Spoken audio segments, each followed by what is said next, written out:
I was going to film with him the entire time, but unfortunately, yeah, this isn't exactly showing up well when I key this. Welcome to Slightgeist.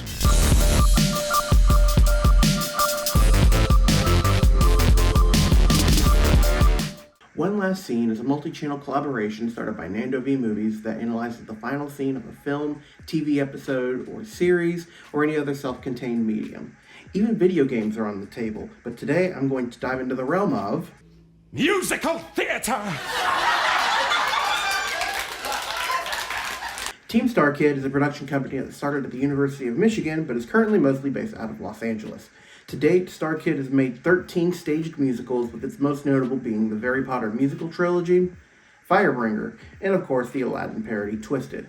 But for its most recent output, it's all centered around the fictional town of Hatchetfield. The Guy Who Didn't Like Musicals was the first of the Hatchetfield saga, hitting the stage in 2018. The next year, Black Friday followed a story that was in the same town, but not in the same universe, as the protagonists from the first show, Paul Matthews and Emma Perkins, were shown in the first scene following the prologue, having nothing from The Guy Who Didn't Like Musicals apocalyptic ending indicated in their performance. More on this particular show later in the video, but after Black Friday, the third of the Hatchetfield saga was set to take place the year after that, but unfortunately, a certain global pandemic put that plan on the back burner until a later date.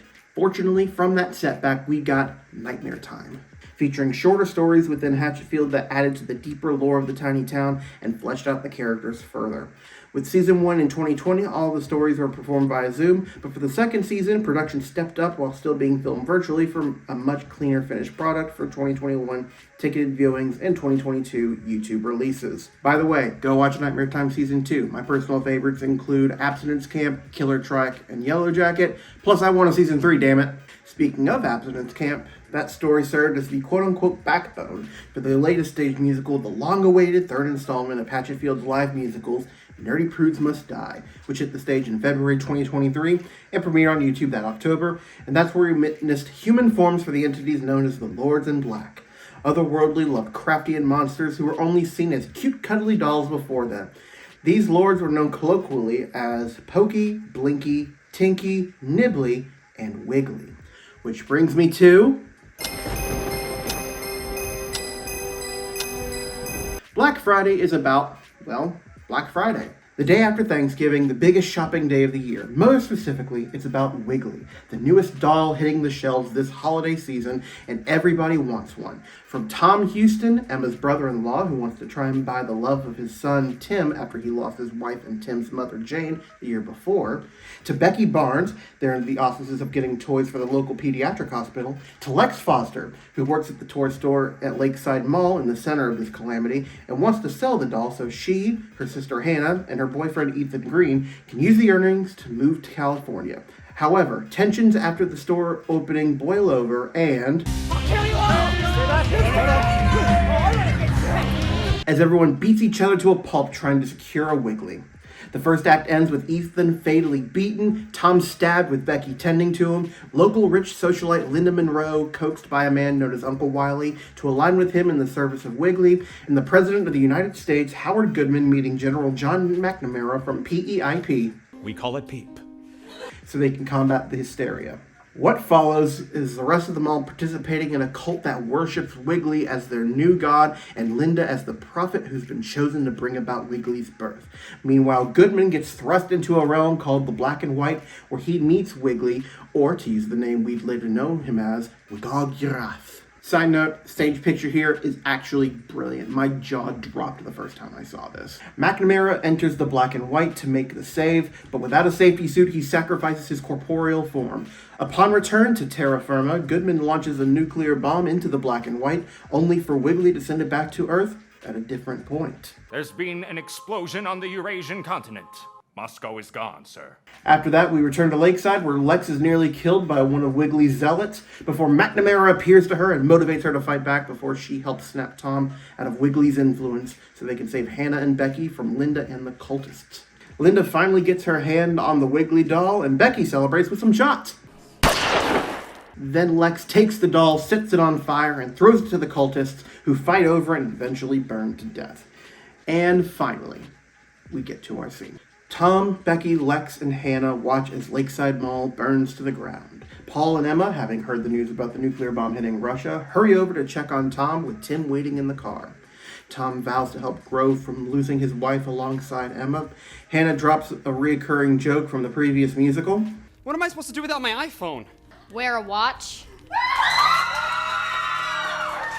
Before Tom tells everyone that Black Friday is almost over.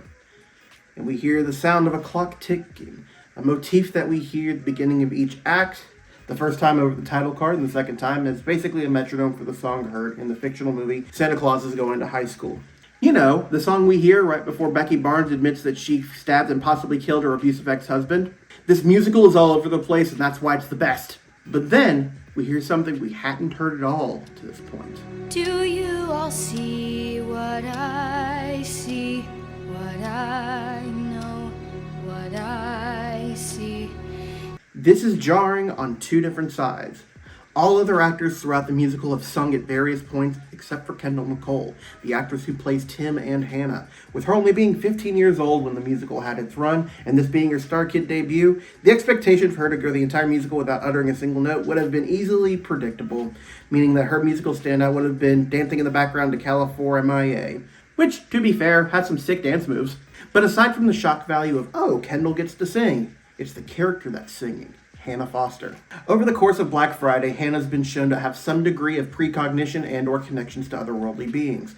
She says early on that she's warned to not have anything to do with Wiggly because of Webby, an imaginary intergalactic spider, as Ethan describes, but who we later learn is a queen in white, sister of the Lords in Black. Early in the musical, Webby tells Hannah, bad blood, cross, black and white.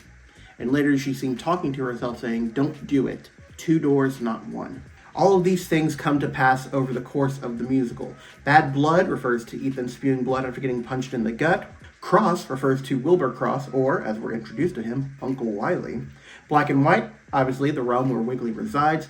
And of course, Russia gets blown up because... There was 2 doors, not 1!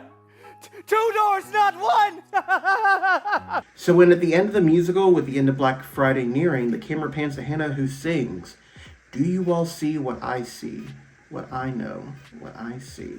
It's a slow, haunting melody with foreboding undertones of an uncertain future. Tomorrow will come, tomorrow won't come. Will tomorrow come today and turn the light off? But then it shifts to a more hopeful, what if tomorrow comes to break the dawn and take the night away? Even the time signature shifts from 6/8 to a standard familiar 4/4. Also, while Hannah sings, other background characters enter into the scene, but not just any random background characters. Folks we saw from the guy who didn't like musicals.